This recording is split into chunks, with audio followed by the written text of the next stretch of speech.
ထိုင်ဝမ်မှာကနောက်လာဆိုရင်ကျောင်းနေပြန်ဖွင့်တော့မှာဆိုတော့ဒီနေ့ကလင်းလက်နဲ့လင်းလက်တငယ်ချင်းတို့ပေထိုးဘက်ကိုသွားလည်မှာပဲဖြစ်ပါတယ်ပေထိုးကလေထိုက်ပေမှာဆိုလို့ရှိရင်ရေပူစမ်းအများဆုံးရှိတဲ့နေရာပေါ့နော်ပေထိုးကိုရောက်ချင်းမနက်စာကောနေတဲ့စာကိုမစားရသေးဘူးဆိုတော့ဒီဆိုင်မှာပဲတစ်ခါတည်းဝင်စားလိုက်တယ်ဒီဆိုင်ကလေဖွင့်ထားတာ10စုနှစ်2ခုစားတော့ရှိပြီပေါ့နော်သူ့ရဲ့ခောက်ဆွဲရဲ့အယိုးပြုတ်ရည်ကတော်တော်လေးအရန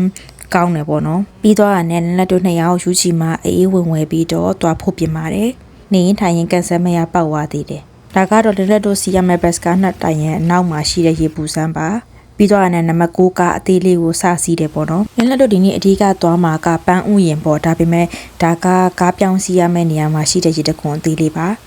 သူကချစ်တူဆုံးသွဲရေတခွန်ဆိုပြီးတော့နာမည်ပေးထားတယ်ပေါ့နော်ရီးစားမရှိတဲ့လင်းလက်ရဲ့တငယ်ချင်းကတော့လင်းလက်နဲ့အတူတူပဲသွားရပါတယ်ဒါကတော့လင်းလက်နဲ့အတူတူဒီနေရာသွားမယ်လို့ချိန်ပြီးတခြားနေရာတွေပါရောက်အောင်တော်တဲ့တငယ်ချင်းပါပေထိုးဘက်ကရေပူစမ်းနေပဲရှိလို့လားမသိဘူးပုံမှန်ထပ်ပူပူတယ်ပြီးသွားတာနဲ့လင်းလက်တို့ကကားအသေးလေးထပ်စီးပြီးတော့ပန်းတွေပဲရှိမဲ့နေရာကိုသွားပါမယ်ဒါကတော့လင်းလက်တို့သွားမဲ့နေရာကိုရောက်ပါပြီခဏနေတဲ့ပုံရိုက်မှာဆိုတော့အိမ်သာထဝင်ပြီးတော့ကျမရဲ့ Moscon ဘာညာလေးနဲ့ပပလေးပြန်ပြီး on လိုက်တယ်ပေါ့နော်ဒါကတော့ဒီနေ့ကျမရဲ့ဒီဇိုင်းကာလာဘာညာအနေထားပေါ့နော်အမှကျမကြောက်တဲ့ဒီဇိုင်းကာလာဘာညာလုံနေတာကျမတငယ်ချင်းကမှဘေးကဝင်လာတယ်ပေါ့နော်ပြီးတော့အနေဆီယာမိုင်းနဲ့2ယောက်သား outfit နဲ့ office နဲ့အတိုင်းပတ်နေသေးတဲ့အရေးထဲဒါကလင်းနဲ့တို့သွားမယ်အပြာရောင်ပန်းတွေပဲရှိတဲ့ coffee ဆိုင်ကိုရောက်ပါပြီဆိုင်နာမည်လေးဒီမှာထည့်ပေးထားတယ်ပေါ့နော်သူကတယောက်ကိုဝင်ကြီး150ပေးရတယ်ရောက်ချင်းကြည့်လိုက်တာလေသူကနေရတော်တော်ကျေပြီးပန်းတွေလည်းအများကြီးပဲဒါပေမဲ့လက်တို့သွားတဲ့အချိန်ကဒီအပြာရောင်ပန်းတွေကရာသီကုန်သွားပြီပေါ့နော်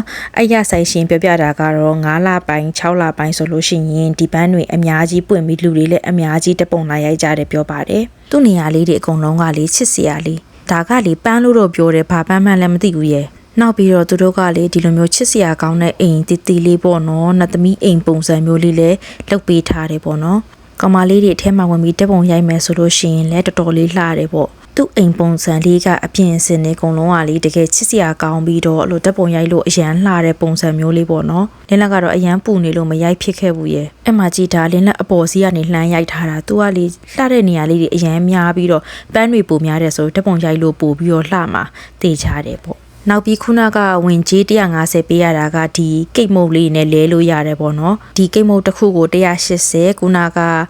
ဝင်ကြီးက150ဆိုတော့လင်းလက်တို့က30စီတော့ထပ်ဆိုင်ပြီးပေးရပါတယ်လင်းလက်တို့ရွေးခဲ့တာက cheese cake နဲ့ matcha cake ပေါ့နော်ဒါပေမဲ့နှစ်ခုစလုံးကလေတော်တော်လေးစားကောင်းတဲ့ထဲမှာပါတယ်အဲ့ဒီနှစ်ခုထဲမှာရွေးရမယ်ဆိုရင်တော့လင်းလက်က cheese cake လေးပိုကြိုက်တယ်ပေါ့နော်ဒီနေရာကလေကိုချစ်သူနဲ့လာရင်လည်းတော်တော်လေးကြည်နူဖို့ကောင်းတဲ့နေရာလေးဖြစ်မယ်ဒါကကဖေးရဲ့အဝင်အဝနာပေါ့နော်ပြီးသွားတာနဲ့လင်းလက်တို့ကဘတ်စကားမဆောင်ကျင်တာနဲ့ဥပငါပြီးပဲစာကြည့်တိုက်ကိုတွားဖြစ်တယ်ပေါ့နော်ဒီစာကြည့်တိုက်ကလေထိုင်ဝမ်မှာရှိတဲ့အကြီးဆုံးစာကြည့်တိုက်လို့လည်းပြောကြပါတယ်